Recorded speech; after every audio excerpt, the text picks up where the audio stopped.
أما بعد فقد قال الله تبارك وتعالى كما ورد في القرآن المجيد أعوذ بالله من الشيطان الرجيم بسم الله الرحمن الرحيم والعصر إن الإنسان لفي خسر إلا الذين آمنوا وعملوا الصالحات وتواصوا بالحق وتواصوا بالصبر صدق الله العظيم رب اشرح لي صدري ويسر لي أمري واحلل عقدة من لساني يفقهوا قولي اللهم ربنا ألهمنا رشدنا وأعذنا من شرور أنفسنا اللهم أرنا الحق حقا وارزقنا اتباعه وأرنا الباطل باطلا وارزقنا اجتنابه اللهم وفقنا لما تحب وترضى اللهم اجعلنا من عبادك الذين آمنوا وعملوا الصالحات وتواصوا بالحق وتواصوا بالصبر آمین یا رب العالمین۔ سورۃ العصر پر ہماری 2 نشستیں اس سے قبل ہو چکی ہیں، اور پہلی 2 آیات کے بارے میں جس حد تک بھی اس محدود وقت میں ممکن تھا میں ان کے ضمن میں بیان کر چکا ہوں۔ تیسری آیت پر گفتگو جاری تھی، لیکن اس کے بعض پہلو ابھی آج مزید واضح کیے جانے ہیں۔ جو چند باتیں میں اس سے پہلے اس تیسری آیت کے بارے میں عرض کر چکا ہوں، ذہن میں تازہ کر لیں۔ اس میں ایک معیار ہمارے سامنے آتا ہے کامیابی اور ناکامی کا۔ والعصر ان الانسان لفی خسر الا الذین آمنوا وعملوا الصالحات وتواصوا بالحق وتواصوا بالصبر۔ اس کا نتیجہ کیا نکلنا چاہیے کہ ہمارے دلوں میں یہ بات کھب جائے، جاگزیں ہو جائے، راسخ ہو جائے کہ انسان کی کامیابی کا دار و مدار دولت پر نہیں ہے، جائیداد پر نہیں ہے، دنیاوی اقتدار پر نہیں ہے، وجاہت پر نہیں ہے، بلکہ ایمان، عمل صالح، تواصی بالحق اور تواصی بالصبر پر۔ گویا کہ اگر یہ 4 چیزیں نہیں ہیں تو خواہ کوئی فرعون اور نمرود کسی بادشاہت کا حامل ہو، یا قارون کی طرح کے خزانوں کا مالک ہو، یا اسے دنیا میں کسی بھی اعتبار سے بہت شہرت حاصل ہو گئی ہو، لیکن وہ شخص ناکام ہے، نامراد ہے، خائب ہے، خاسر ہے۔ البتہ جس کے ہاں یہ 4 چیزیں موجود ہوں، وہ خواہ مفلس ہو، قلاش ہو، کسی جھونپڑی میں رہتا ہو، چٹائی پر سوتا ہو، اسے کھانے کے لیے بھی مناسب غذا میسر نہ ہو، گمنام ہو، کوئی اسے جانتا نہ ہو، لیکن وہ کامیاب ہے، کامران ہے، وہ مفلحین میں سے ہے، راشدون میں سے ہے، فائزون میں سے ہے۔ اس چیز کا دل میں کھپ جانا بہت ضروری ہے۔ اسی سے ہمارا طرز عمل معین ہوگا، اسی پر ہمارا دار و مدار ہے کہ ہم زندگی میں کیا رخ اختیار کرتے ہیں۔ مزید برآں اس میں صرف ایک مرتبہ اس بات کو سمجھ لینا اور دل میں کھبا لینا کافی نہیں ہے، اسے بار بار تازہ کرنے کی ضرورت ہے، اس لیے کہ ہمارے اعصاب متاثر ہو جاتے ہیں۔ جسے ہم عام اپنی کولوکین لینگویج میں کہتے ہیں، بندہ بشر ہے، انسان اپنی خامیوں کے ساتھ ہے، خلق الانسان ضعیفا۔ مثلا ہم جب کبھی دیکھتے ہیں کہ کوئی بڑی لمبی سی، چمکیلی سی، بھڑکیلی سی کار نئے ماڈل کی زناٹا کرتی ہوئی ہمارے پاس سے گزر گئی تو ایک دفعہ اعصاب میں اچھے اچھے لوگوں کے ارتعاش ہو جاتا ہے، اور انسان محسوس کرتا ہے یہ بڑے خوش نصیب لوگ ہیں جنہیں یہ چیزیں میسر ہیں۔ کوئی بڑا جو ہے محل نما مکان دیکھا تو انسان متاثر ہوتا ہے۔ اس تاثر کو قلب سے دھوتے رہنے کے لیے ضرورت ہے کہ اس معیار کامیابی اور ناکامی کو ذہن میں تازہ کیا جائے بار بار۔ چنانچہ میں اب آج آپ کو سنا رہا ہوں کہ صحابہ کرام کا معمول تھا۔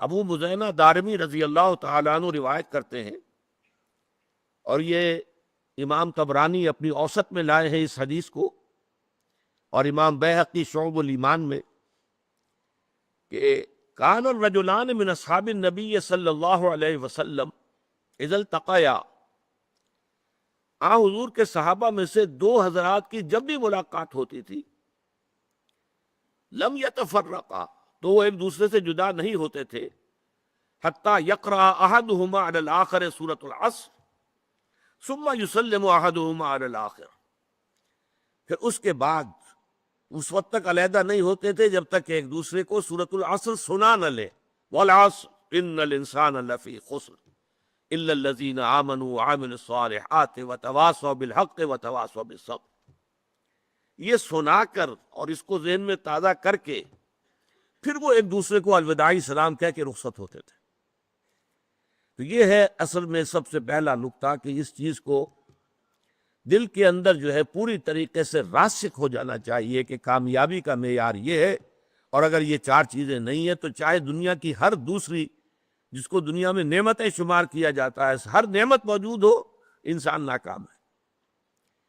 دوسری بات جو اس سے پہلے بیان ہو چکی ہے کہ یہاں جو انداز اور اسلوب بیان ہے اس سے معلوم ہوتا ہے کہ یہ کامیابی کے کم سے کم لوازم ہیں، اس لیے کہ اگر یوں کہا جاتا کہ یقیناً وہ لوگ جنت الفردوس میں بڑے اونچے مقامات حاصل کریں گے، اعلیٰ علیین میں ہوں گے جن میں یہ چار اوصاف موجود ہوں، تو منطقی طور پر ایک امکان پیدا ہو جاتا کہ اگر یہ نہیں بھی ہوں گے تو کم تر درجے میں کامیابی کی امید رکھی جا سکتی ہے۔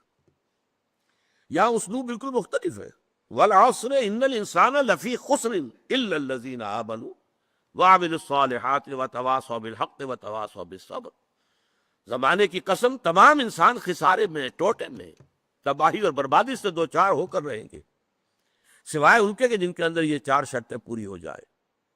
یہ گویا کہ جب کہ میں نے ایک کالج میں تقریر کی تھی تو میں نے کہا تھا طلبہ کے مناسبت سے کہ یہ پاس مارکس کی بات ہو رہی ہے، یہ فرسٹ ڈویژن سیکنڈ ڈویژن یا ڈسٹنکشن کی بات نہیں ہو رہی، یہ تو در حقیقت محض خسارے سے بچنے کے لوازم ہیں۔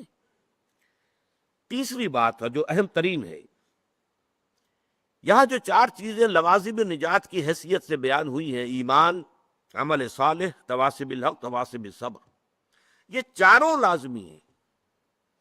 ایک خاص بات نوٹ کیجئے کہ اکثر و بیشتر قرآن مجید میں ایمان کے ساتھ صرف ایک لفظ آتا ہے، الا الذین آمنوا وعملوا الصالحات، سورۃ التین میں بھی ہے، والتین والزیتون وطور سینین وہذا البلد الامین لقد خلقنا الانسان فی احسن تقویم ثم رددناہ اسفل سافلین الا الذین آمنوا وعملوا الصالحات۔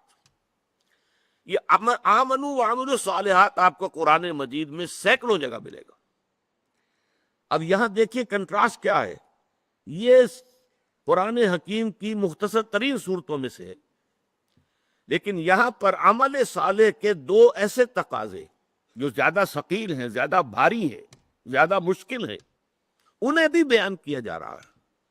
گویا کہ بحیثیت مجموعی صورت مختصر ترین ہے، لیکن لوازم نجات کے بیان میں یہاں اتناب ہے، یہاں تشریح ہے، یہاں تفصیل ہے، مزید وضاحت ہے، اس لیے کہ تواصی بالحق بھی ایک عمل ہے، عمل ہی کا دوسرا درجہ ہے۔ ایک انسان کی انفرادی نیکی ہے اور ایک یہ کہ وہ نیکی کا پرچارک بن کر کھڑا ہو جائے، نیکی کا علم بردار بن کر کھڑا ہو جائے، حق کا داعی بن کر کھڑا ہو جائے، یہ اسی کا اگلا مرحلہ ہے۔ اور دعوت ہو، تبلیغ ہو، امر بالمعروف ہو، نہی عن المنکر، یہ بھی تو عمل ہی ہے نا۔ لیکن یہاں اس عمل کے اندر جو مضمر چیزیں ہیں ان میں سے جو ثقیل تر اور مشکل تر جو اس کے پہلو ہیں ان کو نمایاں کر کے سامنے رکھ دیا گیا۔ اس اعتبار سے نوٹ کیجئے کہ ان چاروں میں سے کسی کو کم کر دینے کا کسی کو اختیار نہیں۔ میں نے اسی لیے اس موضوع پر آپ کو امام راضی کا ایک قول سنایا تھا اور آج میں اسے پڑھ کر سنا رہا ہوں نصب صاحب کو۔ امام راضی اپنی تفسیر کبیر میں سورۃ العصر کی تفسیر میں لکھتے ہیں، هذه الآیۃ فیہا وعید شدید، اس آیت مبارکہ میں بڑی شدید وعید ہے، بڑی زبردست دھمکی ہے اللہ تعالیٰ کی طرف سے۔ وذالک بانہ تعالی، اور یہ اس لیے کہ اللہ تعالیٰ نے حکم بالخسار علی جمیع الناس، اللہ نے تو فیصلہ کر دیا خسارے کا، بربادی کا، تباہی کا تمام انسانوں کے لیے، جمیع الناس، الا من کان آتیا بہذہ الاشیاء الاربعۃ، سوائے ان کے، یہ مستثنی ہے۔ عام قانون جو ہے وہ تو وہی ہے کہ تمام انسان خسارے سے دوچار ہوں گے، لیکن یہ ہے کہ اس میں مستثنیٰ کون ہوں گے کہ جو ان 4 شرائط کو پورا کرے. وہی الایمان، وہ کیا ہے؟ پہلے ایمان، والعمل الصالح، دوسرے عمل صالح، والتواصی بالحق، اور تیسرے حق کی ایک دوسرے کو وصیت کرنا، والتواصی بالصبر، اور صبر کی ایک دوسرے کو تاکید کرنا. فدل ذالک، یہ بڑے پیارے الفاظ ہیں. تو اس سے دلالت ہمیں ملی، اس سے رہنمائی ملی، اس سے یہ نتیجہ نکلتا ہے فدل ذالک علی ان النجات معلقۃ بمجموع هذه الامور، کہ نجات کا دار و مدار ان 4 چیزوں کے مجموعے پر ہے. وَأَنَّهُ كَمَا يَلْزَمُ الْمُكَلَّفَ تَحْصِيلُ مَا يَخُصُّ بِنَفْسِهِ، اس لیے کہ جہاں مکلف جو ہیں، جو انسان اللہ تعالیٰ کی طرف سے جو رسپانسبل ہیں، جن کو جواب دہی کرنی ہوگی قیامت میں، جہاں ان پر کچھ چیزیں ایسی لازم ہے، فرض ہیں، جو ان کا اپنی ذات کے ساتھ متعلق ہے. سچ بولو، جھوٹ نہ بولو، یہ انسان کا ذاتی فعل ہے. دھوکہ نہ دو، کہیں پر وعدہ خلافی نہ کرو، ذاتی فعل ہے.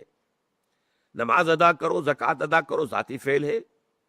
تو جس طرح دین میں اللہ تعالیٰ کی طرف سے وہ چیزیں فرض کی گئی ہیں جن کا تعلق انسان کی ذات کے ساتھ ہے، فَكَذَلِكَ يَلْزَمُهُ فِي غَيْرِهِ أُمُورٌ، اسی طرح انسان پر لازم ہے دوسروں کے ضمن میں کچھ باتیں. دوسروں کے ضمن میں کیا باتیں ہیں؟ مِنْهَا الدُّعَاءُ إِلَى الدِّينِ، اس میں سب سے پہلی بات یہ ہے کہ لوگوں کو دین کی دعوت دی جائے، دین کی طرف بلایا جائے. ادعو الی سبیل ربک بالحکمت والموعظۃ الحسنۃ وجادلہم باللتی احسن. اب اصل زور کس پر ہے؟ یہ لازم ہے، یلزم، لازم ہے، یہ فرض ہے، یہ اضافی نیکی نہیں ہے. عام طور پر ہمارا تصور یہ ہے کہ یہ تو بڑے اونچے نیکی کے کام ہیں، عام آدمیوں کے کرنے کی باتیں نہیں ہیں، بلکہ اس سے بھی بڑھ کر جو ہمارے ہاں مغالطہ ہے وہ تو یہ کہ یہ تو علماء کے کرنے کے کام ہے، یہ عام مسلمانوں کے کرنے کا کام نہیں ہے. انہی مغالطوں کو رفع کرنا در حقیقت یہ منتخب نصاب جس کا کہ سلسلے وار درس ان مجالس میں ہو رہا ہے، اس کا مرکزی مقصد یہی. قرآن مجید سے یہ بات سامنے آ جائے کہ بحیثیت مسلمان ہمارے فرائض کیا ہیں، ہم کن چیزوں کے لیے مکلف ہیں عند اللہ، اللہ تعالیٰ کی طرف سے کن کن چیزوں کی ذمہ داری ہمارے اوپر ڈالی گئی ہے جن کا کہ محاسبہ ہوگا قیامت کے دن. اس میں یہ ہے کہ کما یلزم، وہ چیزیں فَإِنَّهُ كَمَا يَلْزَمُ الْمُكَلَّفَ تَحْصِيلُ مَا يَخُصُّ نَفْسَهُ فَكَذَلِكَ يَلْزَمُهُ فِي غَيْرِهِ أُمُورٌ مِنْهَا الدُّعَاءُ إِلَى الدِّينِ، دین کی دعوت دینا، والنصیحہ، نصیحت ہے، تاکید ہے، وصیت ہے، اچھی بات کا کہنا ہے، والامر بالمعروف والنہی عن المنکر، اور امر بالمعروف اور نہی عن المنکر ہے. یہ چیزیں بھی لازم ہیں، یہ ضروری ہے. اصل میں یہ بات میں چاہتا ہوں آپ اچھی طرح سمجھ لیں. ہماری امت میں جو زوال آیا ہے اس کے اسباب تو بہت سے ہیں، لیکن یہ کہ اس کا ایک بہت بڑا مظہر کیا ہے، وہ یہ ہے کہ ہماری امت کی عظیم اکثریت یہ سمجھتی ہے، مانتے تو ہیں جنت کو، دوزخ کو، محاسبہ اخروی کو، لیکن یہ کہ سمجھتے ہیں کہ جب ہم مومن ہیں، جب مسلم ہیں تو مومن ہے تو نجات تو ہماری ہو جانی ہے. یہ تصور جیسے یہود میں عام ہو گیا تھا، لن تمسنا النار الا ایاما معدودات یا معدودہ، 2 جگہ قرآن میں یہ مضمون آیا ہے، ہمیں تو آگ چھو ہی نہیں سکتی مگر گنتی کے چند دن. تو ہم بھی کہتے ہیں ہمارے شاعروں نے اس تصور کو اتنا بڑھایا ہے، اس یاں سے کبھی ہم نے کنارہ نہ کیا، پر تو نے دل آزردہ ہمارا نہ کیا. ہم نے تو جہنم کی بہت کی تدبیر، لیکن تیری رحمت نے گوارا نہ کیا. یہ قرآن مجید کے مطابق تو یہ بات صحیح نہیں ہے. جہنم کی تدبیر کرو گا تو جہنم ہی میں جاؤ گے. اللہ تعالیٰ زبردستی کسی کو جنت میں داخل کرنے والا نہیں ہے، اور جنت کا معنی ہے تو محنت کرنی ہوگی، اس کے لیے محنت اور مشقت کرنی ہوگی، اس کے لیے ایمان اور عمل صالح اور تواصی بالحق اور تواصی بالصبر کے تقاضے پورے کرنے ہوں. لہذا یہ ہمارے ہاں جو اللہ تعالیٰ کی صفت ہے غفاری اور اللہ تعالیٰ کی صفت رحیمیت کا حوالہ جو ہے دے دیا جاتا ہے. ما غرک بربک الکریم ایک مرکزی مضمون ہے یہ اس سورت کا جو آخری پارے میں ہے، سورۃ الانفطار. تمہیں کس چیز نے دھوکے میں ڈال دیا اپنے رب کے بارے میں؟ وہ کریم ہے، رحیم ہے، لیکن اس نے تمہیں اختیار دے کر تمہیں امتحان میں ڈالا ہے، اس کا نتیجہ نکلے گا تمہارے اعمال کے اعتبار سے۔ یہ ضرور ہے کہ محض عمل کی بنیاد پر کسی کی نجات نہیں ہوگی، اللہ کی رحمت کی ضرورت ہوگی، لیکن بغیر عمل کے تو وہ رحمت بھی آپ کو ملنے والی نہیں ہے۔ اپنی سی محنت کر کے اللہ تعالیٰ کی رحمت کا اپنے آپ کو مستحق ثابت کرو، پھر وہ رحمت خداوندی جو ہے دستگیری کرے گی۔ تو یہ چیزیں در حقیقت، اور ایمان کا بھی عام تصور کیا ہے؟ وہ جو شہادت ہے، اشہد ان لا الہ الا اللہ و اشہد ان محمد رسول اللہ، اسی کو ہم نے ایمان سمجھ لیا۔ حالانکہ یہ تو اقرار باللسان سے ہم مسلمان تو ہو گئے۔ قالت الاعراب آمنا قل لم تؤمنوا ولکن قولوا اسلمنا ولما يدخل الايمان في قلوبكم۔ یہ بدو کہہ رہے ہیں ہم ایمان لے آئے، نبی ان سے کہہ دیجئے تم ایمان ہرگز نہیں لائے ہو، بلکہ یوں کہو کہ ہم اسلام لے آئے ہیں، ہم نے اطاعت قبول کر لی ہے، اور ابھی ایمان تمہارے دلوں میں داخل نہیں ہوا۔ جب تک یہ ایمان دل میں نہ کھپ جائے وہ ایمان نہیں ہے، وہ کلمہ شہادت ہے، وربل اٹیسٹیشن ہے، وہ اسلام کا رکن ہے، ایمان کا نہیں ہے۔ ایمان کا رکن کیا ہے؟ ثم لم یرتابوا انما المؤمنون الذین آمنوا باللہ ورسولہ ثم لم یرتابوا۔ اصل مومن تو وہ ہیں جو اللہ پر، اس کے رسول پر ایمان لائے، پھر شک میں ہرگز نہ پڑے، یقین کی کیفیت ہو جائے۔ پھر عمل صالح، جیسا کہ میں نے کہا قرآن مجید میں شاذ آپ کو بڑا تلاش کرنے کے مقام تلاش کرنا پڑے گا جہاں کہ ایمان کے ساتھ عمل صالح کی شرط موجود نہ ہو، وہ لازم و ملزوم کی طرح ہوتے ہیں۔ پھر یہ تواصی بالحق اور تواصی بالصبر ہے۔ تو یہ تمام چیزیں لازم ہیں، اور ان کے لزوم کو در حقیقت ذہن نشین کرنا، جیسا کہ میں نے عرض کیا کہ اس کی ہمارے اس منتخب نصاب کے درس کا مرکزی ہدف یہی ہے، ٹارگٹ یہی ہے کہ ہمارا جو تصور ہے فرائض دینی کا وہ بدل جائے۔ اب دیکھیں ان چاروں چیزوں کے اندر در حقیقت یہ چار چیزیں نہیں ہیں، بلکہ یہ ایک ہی سلسلے کی چار کڑیاں ہیں، ایک سے دوسری شے خود بخود برآمد ہوتی ہے۔ میں اس کو ایک بڑی سادہ سی مثال سے پہلے سمجھاؤں۔ دیکھیے دنیا میں کوئی معاملہ آپ کے سامنے آتا ہے، فرض کیجئے کہ کوئی جھگڑا ہے، کوئی تنازع ہے، کوئی قضیہ ہے۔ پہلا کام، اگر آپ واقعتاً شریف انسان ہیں، مضبوط سیرت و کردار کے مالک انسان ہیں، صاحب کردار انسان ہے، تو پہلا کام کیا ہوگا کہ آپ اصل حقیقت تلاش کریں، امکانی حد تک کہ مسئلہ ہے کیا، کس کا حق ہے، کون برحق ہے، کون جو ہے اس کا حق ثابت ہوتا ہے۔ تو پہلے یہ ہے تفتیش، تحقیق کہ حقیقت معلوم ہو جائے۔ ثانی ہے نا، جو حقیقت آپ پر منکشف ہو، اب اسے قبول کرنا دل سے، اور اگر اس کا کوئی اثر آپ کی ذات پر بھی پڑتا ہو تو اس کو عملاً اختیار کرنا۔ فرض کیجئے کہ اس معاملے میں کوئی ایسا پہلو نکل آیا ہے جس کی زد خود آپ پر پڑ رہی ہے، تو اس لیے کہ مجھ پر زد آ رہی ہے یا میرے والدین پر آ رہی ہے، میرے رشتہ داروں پر آ رہی ہے، اگر غض بصر کریں گے، صرف نظر کریں گے، تو معلوم ہے سیرت اور کردار نام کی کوئی شے نہیں ہے، پھر بودا انسان ہے، کوئی حیثیت نہیں۔ جیسے کہ قرآن مجید میں سورہ نساء میں فرمایا گیا، یا ایھا الذین آمنوا کونوا قوامین بالقسط شہداء للہ ولو علی انفسکم او الوالدین والاقربین۔ اے ایمان والو، کھڑے ہو جاؤ عدل کے علم بردار بن کر، اللہ کے لیے گواہی دینے والے بن کر، اور چاہے کوئی معاملہ ایسا ہو کہ جو تمہارے خلاف جا رہا ہو، تمہارے والدین کے خلاف جا رہا ہو، تمہارے رشتہ داروں کے خلاف جا رہا ہو، عدل کا دامن ہاتھ سے نہیں چھوڑنا۔ اسی طرح فرض کیجئے کوئی فیصلہ جو ہے صحیح بات، اس سے آپ کے کسی دشمن کو فائدہ پہنچ رہا ہے، اب یہاں اس وجہ سے نہ رک جائیں۔ یا ایھا الذین آمنوا، یہ سورہ مائدہ میں ہے، کونوا قوامین للہ شہداء بالقسط ولا یجرمنکم شنآن قوم علی الا تعدلوا اعدلوا ھو اقرب للتقوی۔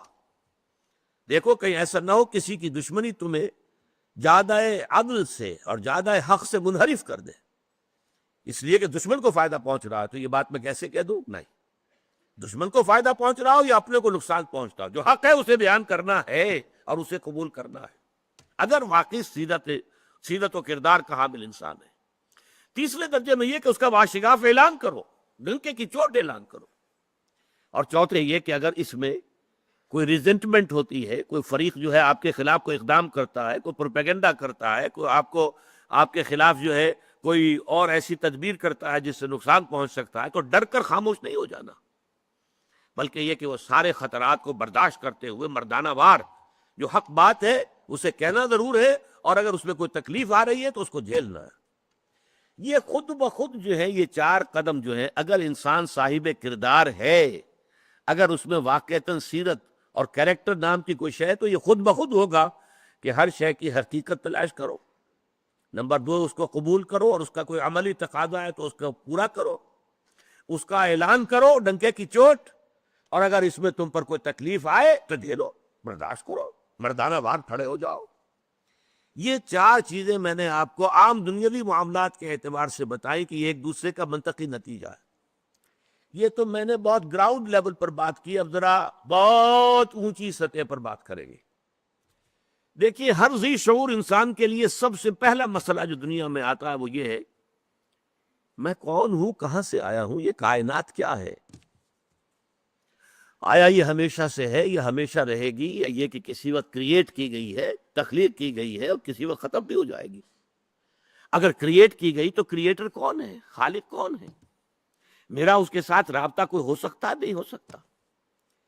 پھر یہ کہ میرے اندر خیر اور شر کے کچھ رجحانات تو ہیں، لیکن آیا یہ مستقل ویلیوز ہے یا ایسے ہی صرف میری سوچ ہے؟ نتھنگ از گڈ اور bad, only thinking makes it so, یا کچھ اور معاملہ ہے؟ علم کیا ہے، کہاں سے علم حاصل کرے؟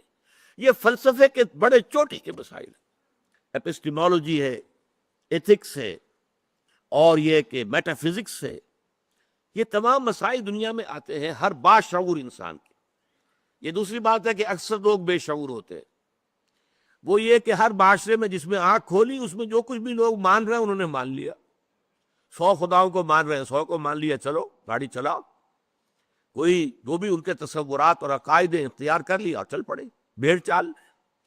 لیکن یہ کہ ہمیشہ آپ نے دیکھا کچھ نہ کچھ لوگ دنیا میں ایسے رہے کہ جنہوں نے محض اس وجہ سے کسی شے کو ماننے کے لیے تیار نہیں ہوئے کہ چونکہ لوگ مانتے، they wanted to know it for themselves۔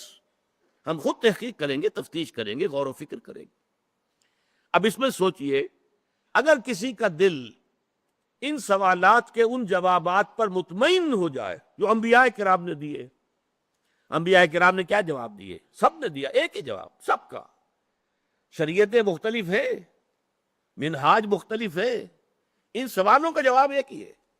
یہ کائنات نہ ہمیشہ سے ہے نہ ہمیشہ رہے گی، ایک وقت معین پر اس کی تخلیق ہوئی ہے، ایک اجل مسمى، ایک وقت معین تک کے لیے۔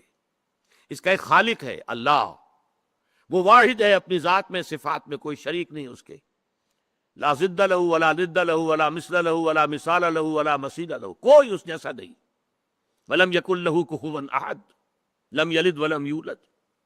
اس نے کائنات پیدا کی، اسی نے انسان کو پیدا کیا، انسان کو اشرف المخلوقات بنایا، فرشتوں کو اس کے سامنے جھکوا دیا، اور پھر انسانوں کی رہنمائی کے لیے ایک تو نیکی اور بدی کے کا علم الہامی طور پر اس کے اندر رکھ دیا، اور اس کے علاوہ اس نے اپنے نبی بھیجے، کتابیں بھیجی، شریعتیں نازل کی، رسول بھیجے۔ ان سارے جوابات کو مان لینا جو ہے یہ پہلا قدم ہے جس کا نام ایمان ہے۔ اب جس شخص نے یہ جوابات تسلیم کیے، مان لیا، اس کے لیے لازم ہوگا کہ اللہ کے احکام مانے، کہ منطقی نتیجہ ہے۔ لازم ہوگا کہ رسول کے بتائے وہ راستے پر چلے۔ لازم ہوگا کہ اپنے آپ کو اللہ کے غضب سے اور عذاب سے اور جہنم سے بچانے کی فکر کرے۔ یہ عمل صالح ہے۔ تیسرے درجے میں اب اسی کی دعوت دے، اسی کو لوگوں تک پہنچائے، لوگوں کو اسی راستے کی طرف بلائے۔ اور چوتھے درجے میں یہ کہ اگر اس میں کوئی تکلیف آتی ہے، جیسا کہ آپ کو معلوم ہے تمام انبیاء اور رسول کو تکلیفیں اٹھانی پڑی، کیسی کیسی تکلیفیں جھیلی ہیں ہمارے انبیاء اور رسول نے۔ اور حضور فرماتے ہیں کہ تمام انبیاء نے جو تکلیفیں برداشت کی ہیں، میں نے تنہا وہ ساری برداشت کی۔ آپ کا خون بھی آپ کو معلوم ہے بہا ہے 2 مواقع پر۔ آپ کو معلوم ہے کہ طائف کی مٹی میں بھی حضور کا خون جذب ہوا، اور پھر دامن احد میں تو خون کا فوارہ چھوٹا ہے آپ کے چہرے سے۔ یہ جو رخسار مبارک کی ہڈی تھی، اس کے اندر چونکہ وار تلوار کا جو ہے گھس گیا، اور خواب جو آپ نے پہنا ہوا تھا اس کی 2 کڑیاں بھی اس کے اندر گھس گئی، تو اس میں جو ہے جب ان کو نکالا گیا ہے تو خون کا فوارہ چھوٹا، اتنا خون گیا ہے کہ آپ بے ہوش ہو گئے۔ تو تکلیفیں جھیلو، حق کے لیے، بھلائی کے لیے، عدل کے لیے، انصاف کے لیے، یہ ہے راستہ الا الذین آمنوا وعملوا الصالحات وتواصوا بالحق وتواصوا بالصبر۔ اب اس میں ذرا باہمی جو ربط ہے ان کا وہ بھی سمجھ لیجیے گا۔ ایمان اور عمل صالح کے ربط پر تو میں پچھلے اپنی نشست میں کچھ احادیث آپ کو سنا چکا ہوں۔ ایمان جب تک صرف ٹپ آف دی ٹنگ پر ہے، اقرار باللسان، عمل جدا ہو سکتا ہے، قول کچھ اور ہوگا، عمل کچھ اور ہوگا۔ لما تقولون ما لا تفعلون، اسی پر ڈانٹ پلائی گئی ہے سورہ صف میں، یا ایھا الذین آمنوا لما تقولون ما لا تفعلون، اے ایمان والو کیوں کہتے ہو جو کرتے نہیں ہو۔ کبر مقتا عند اللہ ان تقولوا ما لا تفعلون، اللہ کے نزدیک اس کے غضب کو بھڑکانے والی بات ہے یہ کہ تم کہو وہ جو کرتے نہیں ہو۔ تو جب تک تو صرف ٹپ آف دی ٹنگ پر ہے، صرف اقرار باللسان کا درجہ ہے ایمان کا، تو عمل علیحدہ قول علیحدہ، یہ متضاد ہو سکتی ہیں دونوں چیزیں۔ لیکن جب ایمان دل میں گھس جاتا ہے تو پھر ظاہر بات ہے اس دل کے تابع ہے انسان کی پوری شخصیت۔ اس کے بعد کیا ہوگا؟ پھر عمل اس کے تابع ہو جائے گا، عمل اس کے مطابق ہوگا۔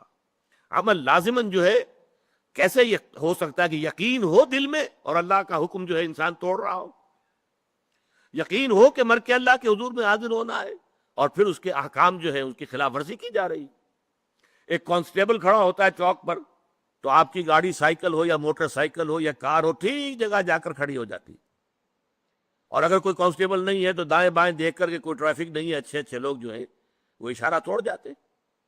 تو اگر کسی کو یقین ہو اللہ ہے اور ہر آن مجھے دیکھ رہا ہے، ہر آن دیکھ رہا ہے، چاہے میں 3 پردوں میں ہو جاؤں، میں نے گھر کا مین دروازہ بھی بند کیا ہے، پھر یہ کہ اس کے بعد سارے دروازے کھڑکیاں ان کے اوپر پردے بھی ڈال دیے ہیں، لیکن ایک آنکھ مجھے اب بھی دیکھ رہی ہے، اگر یہ یقین ہو تو کیسے اس کے حکم کی خلاف ورزی ہوگی؟ اس لیے میں نے حدیثیں آپ کو سنائی تھی، لا یزنی الزانی حین یزنی وہو مومن، کوئی زانی حالت ایمان میں زنا نہیں کرتا۔ کیسے ممکن ہے کہ دل میں ایمان ہو اور زنا ہو رہا ہو؟ ناممکن۔ پھر وہ دھیلے کی قیمت نہیں اس ایمان کی۔ کوئی شرابی حالت ایمان میں شراب نہیں پیتا، کوئی چور حالت ایمان میں چوری نہیں کرتا۔ اسی طرح یہ کہ آپ نے 3 مرتبہ قسم کھائی، واللہ لا یؤمن واللہ لا یؤمن واللہ لا یؤمن، قیل من یا رسول اللہ، خدا کی قسم فلاں شخص مومن نہیں، فلاں شخص مومن نہیں، فلاں شخص مومن نہیں، 3 دفعہ قسم۔ پوچھا گیا کون؟ آپ نے فرمایا الذی لا یأمن جارہ بوائقہ، وہ شخص کہ جس کی کج خلقی کی وجہ سے، بد اخلاقی کی وجہ سے اس کا پڑوسی چین میں نہیں ہے، امن میں نہیں ہے۔ پڑوسی کو ہر وقت اندیشہ ہوتا ہے پتہ نہیں کیا کر گزرے گا، یہ میری عزت پر کوئی حملہ کرے گا، کیا کرے گا، کچھ پتہ نہیں۔ تو وہ شخص مومن نہیں ہے، وہ نمازی ہو، وہ روزے دار ہو، وہ متقی ہو، وہ داڑھی والا ہو، سب کچھ ہو، لیکن یہ کہ اگر پڑوسی امن میں نہیں، چین میں نہیں ہے تو وہ مومن نہیں ہے، نہیں ہے، نہیں ہے، خدا کی قسم نہیں ہے۔ تو آپ بتائیے ایمان اور عمل صالح کو کیسے ایک دوسرے سے جدا کر دیں گے؟ ہاں، لیگل لیول پر، at the tip of the tongue, زبان پر جب ایمان ہے تو ہو سکتا ہے عمل اور قول اور، لیکن جب دل میں ایمان آ جائے گا تو پھر ممکن نہیں۔ اسی طریقے سے یہ تو ایمان اور عمل صالح کا تعلق ہو گیا جو بالکل لازم و ملزوم ہے، جسے آپ اردو محاورے میں کہتے ہیں چولی دامن کا ساتھ ہے، چولی دامن کا ساتھ۔ اسی طریقے سے 3 اور 4 کو بھی جب دیکھیں گے تو اس کا بھی بالکل واضح طور پر بات ہے کہ ان کے درمیان رشتہ ہے لازم و ملزوم کا۔ عام قول ہے دنیا میں ٹروتھ از بٹر، عربی میں بھی کہتے ہیں الحق مرن، حق جو ہے کڑوا ہوتا ہے، کوئی شخص سننے کو تیار نہیں۔ آپ کوئی اچھی بات کسی سے کہیے، تنقید کیجئے اس پر، اگر اس نے کوئی غلط حرکت کی ہے تو آپ کو ریزنٹمنٹ کا سامنا تو ہوگا، کوئی عملی اقدام آپ کے خلاف نہ ہو، یہ بھی ہو سکتا ہے کوئی آپ پر زد و کوب کرنے کے لیے بھی آمادہ ہو جائے، تو یہ تو آئے گا۔ خیر کی دعوت کو اور نیکی کی تبلیغ کو ظاہر بات ہے کہ ٹھنڈے پیٹوں برداشت نہیں کیا جاتا، یہ اس اعتبار سے لازم و ملزوم ہے۔ بدی جو ہے وہ آسانی سے راستہ نہیں چھوڑتی نیکی کے لیے، بلکہ نیکی کو قربانیاں دے کر اور محنتیں کر کے اور مشقت کر کے اور تکالیف جھیل کر ثابت کرنا پڑتا ہے کہ ہاں واقعی نیکی کا حق ہے کہ اس کا غلبہ ہو۔ تو یہ دونوں چیزیں، ایک ایمان اور عمل صالح لازم و ملزوم، تواصی بالحق تواصی بالصبر لازم و ملزوم، یہ جو درمیان میں لنک بنتا ہے 2 اور 3 کے درمیان، عمل صالح اور تواصی بالحق کا لنک کیا ہے؟ یہ ذرا سمجھنے کی بات ہے۔ دیکھیے نیکی اگر واقعتاً آپ میں پیدا ہو گئی ہے، خیر بھلائی عمل صالح آپ میں پیدا ہو گیا ہے، اگر واقعی، اگر وہ دکھاوے کا نہ ہو، ریاکاری کا نہ ہو، جھوٹ موٹ کا نہ ہو، واقعی ہو، واقعی ایمان پیدا ہو گیا، واقعی آپ کا عمل صالح جو ہے وہ میچور ہو گیا، تو تین تقاضے ہیں جن کے تحت وہ آپ کی ذات سے پھیلے گا باہر معاشرے کے اندر۔ پہلی بات تو سمجھیے کہ فزیکل لا ہے، اگر کہیں بھٹی جل رہی ہے آگ کی تو اس سے حرارت ماحول میں سرایت کرے گی کہ نہیں؟ لازماً پھیلے گی۔ اور اگر کہیں برف کی سلیں رکھی ہوئی ہے اس سے ٹھنڈ ماحول میں سرایت کرے گی کہ نہیں؟ لازماً کرے گی، فزیکل لا ہے نا۔ اگر آپ میں نیکی ہے، عمل صالح ہے، خیر ہے، یہ خیر آپ سے لازماً معاشرے کے اندر سرایت کرے گا، پھیلے گا۔ جیسے کنٹیجیس ڈیزیز ہوتی ہیں کہ بیماری ایک دوسرے کو لگتی ہے، ایسے یہ خیر، یہ بھلائی جو ہے یہ بھی یقیناً ایک سے دوسرے تک متعدی ہوتی ہے، پھیلتی ہے، جاتی ہے اور سرایت کرتی ہے۔ ثانیاً فرض کیجئے آپ کو اللہ تعالیٰ نے کوئی خیر دیا ہے، کوئی بھلائی دی ہے، سیدھا راستہ دکھا دیا ہے جو سیدھا جنت کی طرف لے کے جانے والا ہے، تو کیا آپ کی شرافت اور مروت کا تقاضا نہیں ہوگا کہ آپ اسے اپنے عزیزوں، رشتہ داروں، دوستوں، اقربا اور عام انسانوں تک اس کو ان کے ساتھ شیئر کریں؟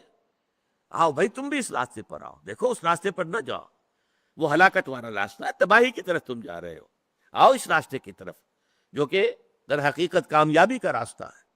تو اس کے لیے شرافت، جیسے کسی کے پاس اگر دولت ہے تو شرافت اور مروت کا تقاضا کیا ہے؟ وہ اپنی دولت کو شیئر کرے غرباء کے ساتھ، فقراء کے ساتھ، مساکین کے ساتھ۔ تو اس کو شیئر نہیں کرتا تو بخیل ہے، پھر وہ کوئی صاحب کردار آدمی نہیں، شرافت اور مروت سے اس کا کوئی حصہ نہیں ملا ہے۔ اسی طریقے سے خیر ملا ہے، ہدایت ملی ہے، نیکی ملی ہے، وہ جو خیر کا راستہ ہے، کامیابی کا راستہ ہے، اس کی معرفت حاصل ہو گئی ہے، اس کا علم حاصل ہو گیا ہے، تو اس کو شیئر کرنا یہ شرافت اور مروت کا تقاضا ہے۔ نمبر 3، اگر حق کو آپ دیکھتے ہیں کہ وہ مغلوب ہے، حق پامال ہے، باطل کا غلغلہ ہے، باطل جو ہے ڈنکا بجا رہا ہے اور حق جو ہے پامال ہو رہا ہے، قدموں تلے کچلا جا رہا ہے، تو اب یہ آپ کی شرافت کے، آپ کی حمیت اور آپ کی غیرت کا تقاضا یہ ہے، حمیت اور غیرت، کہ آپ حق کا ساتھ دیں، حق کا بول بالا کرنے کی کوشش کریں، آپ اس کے لیے تن من دھن کی بازی لگا دیں۔ اگر یہ نہیں ہے تو آپ میں پھر غیرت نہیں ہے، پھر حمیت نہیں، حمیت حق، غیرت حق جو ہے اس کا تقاضا ہے۔ اس اعتبار سے میں نے آپ کے سامنے رکھا کہ یہ چاروں چیزیں ایک دوسرے کا منطقی نتیجہ ہیں، اور اسی لیے میں نے اس کو جو نام دیا ہے کہ یہ در حقیقت صراط مستقیم کے سنگھائے میل ہے۔ آپ کہیں جا رہے ہیں تو راستے میں آپ دیکھتے ہیں کہ مائی سٹونز لگے ہوئے ہیں، معلوم ہو گیا کہ فلاں جگہ اب اتنے میل رہ گئی ہے، اب اتنی دور اور ہے، اتنی دور اور ہے، یہ مائی سٹونز ہے۔ اس سے آپ کو معلوم ہوتا ہے کہ آپ سیدھے راستے پر ہیں، آپ کہیں کوئی غلط موڑ نہیں مڑ آئے ہیں، واقعی یہ اسی رخ پر جا رہا ہے راستہ کہ جو آپ کی منزل ہے۔ اسی طریقے سے صراط مستقیم جس کی کہ ہم اللہ سے استدعا کرتے ہیں نماز کی رکعت میں، اہدنا الصراط المستقیم صراط الذین انعمت علیہم غیر المغضوب علیہم ولا الضالین، اس صراط المستقیم کے یہ 4 سنگھائے میل ہیں۔ پہلا ہے ایمان، قلبی ایمان، دلی یقین والا ایمان، پرسنل کنوکشن والا ایمان۔ دوسرا ہے نیک عمل، اچھے اعمال، بھلائیاں، خوش خلقی، لوگوں کی خدمت خلق، اللہ کے احکام پر عمل، عبادات کو بجا لانا بہتر سے بہتر انداز میں، جو حقوق جس کے شریعت نے معین کیے ہیں وہ سارے حقوق ادا کرنا، پڑوسی کا حق ہے، والدین کے حقوق ہیں، اولاد کے حقوق ہیں، وہ سارے حقوق ادا کریں۔ تیسرا یہ ہے کہ پھر حق کے علمبردار بن کر کھڑے ہو جائیں، اور یہ کہ خیر کی دعوت دیں، لوگوں کو اللہ کے دین کی طرف بلائیں، نیکی کا حکم دے، بدی سے روکے۔ یہ سنگھائے میل ہے۔ اگر ایمان آپ سمجھتے ہیں کہ آپ کو حاصل ہو گیا، نیک عمل نہیں ہو رہا، تو سمجھ لیجئے کہ غلط موڑ مڑ گئے ہیں آپ ایمان کے بارے میں دھوکے میں آ گئے، ایمان ابھی آپ کو حاصل نہیں ہوا۔ اگر ایمان حقیقی ہوتا تو عمل صالح لازماً ہوتا۔ اسی طریقے سے اگر آپ سمجھتے ہیں کہ میں نیک بن گیا، میں نے نیک اعمال اختیار کر لیے، میں نے نیکی جو ہے اور اعمال صالحہ کی تحصیل کر لی ہے، لیکن اس سے اگلا مرحلہ نہیں آتا، دعوت کا مرحلہ نہیں آتا، امر بالمعروف نہی عن المنکر کا مرحلہ نہیں آتا، خیر کی وصیت اور نصیحت کا مرحلہ نہیں آتا، تو سمجھ لیجئے کہ آپ کا اپنا اخلاق جو ہے کہیں اس کو گھن لگ گیا۔ جیسے آپ نے کہیں دیکھا ہوگا بجلی کے بعض ایسے لیمپ ہوتے ہیں یا اس طرح کی جو ہے وہ سکائی کرنے کے لیے بھی ہیٹرز ہوتے ہیں، جن میں اصل میں تو اوپر بجلی کے وائرز میں سے جو ہے حرارت نکل رہی ہوتی ہے، لیکن نیچے نظر آتے ہیں کہ انگارے دہک رہے ہیں، نہیں نظر تو ایسے آ رہا ہے جیسے انگارے ہیں، اور یہ جو انگارے جو ہے یہ روشنی دے رہے ہیں اور آگ ہے نہیں وہ۔ ہو سکتا ہے کہ آپ کا عمل صالح بظاہر عمل صالح ہو، حقیقتاً عمل صالح نہیں ہے، اگر وہ آپ کی ذات سے باہر نکل کر معاشرے کے اندر سرایت نہیں کر رہا۔ اگر اس نے دعوت الی الخیر، اس نے دعوت الی سبیل رب، اس نے امر بالمعروف نہی عن المنکر کا اگر، اور حق کی حمیت، حق کی حمایت، حق کا بول بالا کرنے کے لیے تن من دل لگا دینا، اگر یہ مرحلہ نہیں آیا تو گویا کہ آپ کا عمل صالح بھی دھوکہ ہے، فریب ہے، حقیقت نہیں۔ دیکھنے میں آگ ہے، حقیقت میں آگ نہیں۔ دیکھنے میں برف ہے، اصل میں تو یہ شیشے کی سل پڑی ہوئی ہے، یہ حقیقت میں برف نہیں ہے۔ اور اس کے بعد آخری امتحان ظاہر بات ہے صبر کا ہے، جس کے لیے کہ حضرت لقمان نے، ہمارا تیسرا درس جو ہے وہ حضرت لقمان کے بارے میں ہے، کہ انہوں نے کہا تھا اپنے بچے سے، یا بنی اقم الصلاۃ وامر بالمعروف وانہی عن المنکر واصبر علی ما اصابک، اے میرے بچے نماز قائم رکھیے، عمل صالح کی ایک بات ہو گئی، وامر بالمعروف نیکی کا حکم دے، وانہی عن المنکر اور بدی سے روک، واصبر علی ما اصابک اور پھر جو تجھ پر بیتے اسے برداشت کر، ان ذالک من عزم الامور، یہ بڑے ہمت کے کاموں میں سے ہے۔ یہ در حقیقت مضبوط سیرت و کردار کے حامل جو لوگ ہیں وہی ان تقاضوں کو پورا کر سکتے ہیں، ان ذالک من عزم الامور۔ اب آخری نقطہ میں بیان کرنا چاہ رہا ہوں، ان چاروں چیزوں میں ایک توازن کی ضرورت ہے۔ دیکھیے جیسے گراف ہوتا ہے، گراف میں آپ کا ایک طرف جو ہے ہاریزونٹل لائن ہے، ایک طرف ورٹیکل لائن چل رہی ہے۔ ہاریزونٹل میں آپ لکھ لیجئے کامیابی کے لیے ایمان، عمل صالح، تواصی بالحق، تواصی بالصبر۔ اب ایمان کے بھی درجے بہت ہوں گے، عمل صالح کے بھی درجات بہت ہیں، تواصی بالحق کے بھی درجے بہت ہیں، صبر کے بھی بڑے سے بڑے کٹھن سے کٹھن مراحل آ سکتے ہیں۔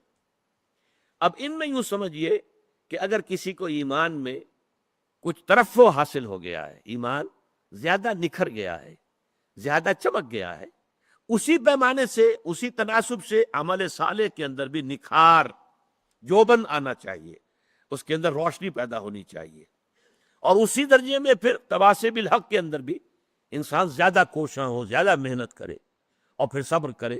یہ گویا کہ ایک توازن کے ساتھ ہو۔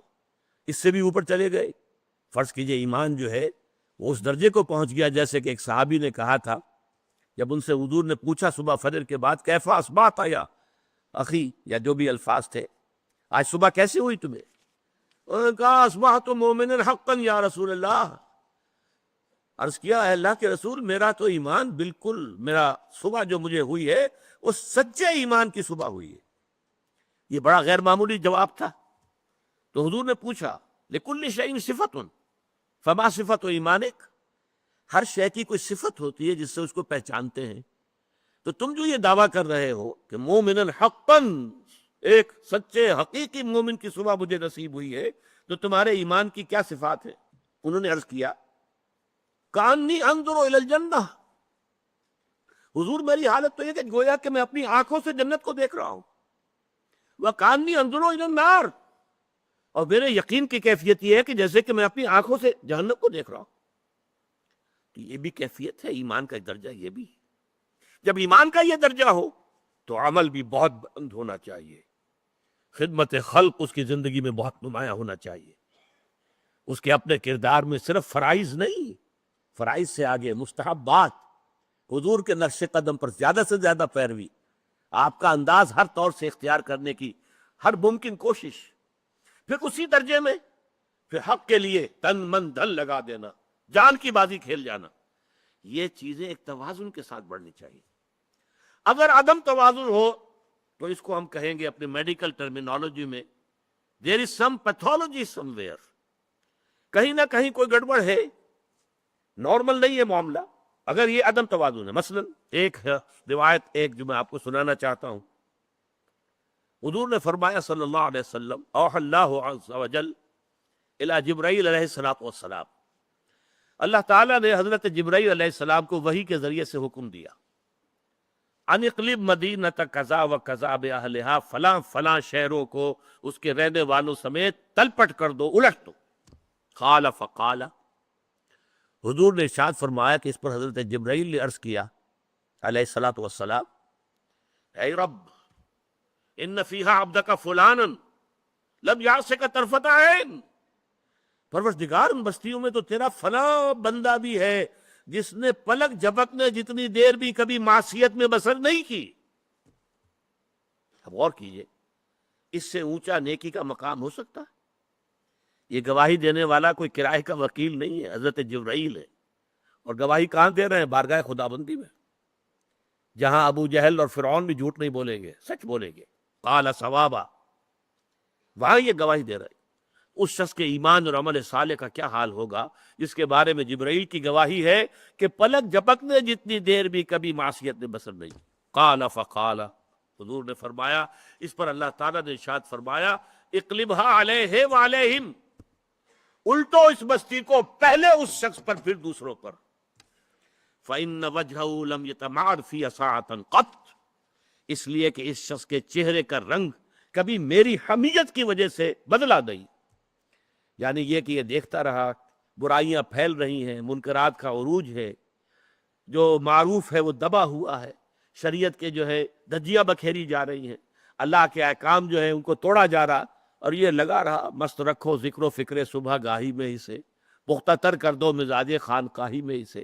اس نے باطل کا مقابلہ نہیں کیا، اس نے حق کی حمیت میں کھڑے ہو کر اور لوگوں کو جو ہے حق کی دعوت نہیں دی، اور ان کی طرف سے کوئی جو ریزنمنٹ تھی اس کو برداشت نہیں کیا۔ یہ زیادہ بڑا مجرم ہے۔ اقلبھا علیہ وعلیہم، الٹو ان بستیوں کو، پہلے اس پر پھر دوسروں۔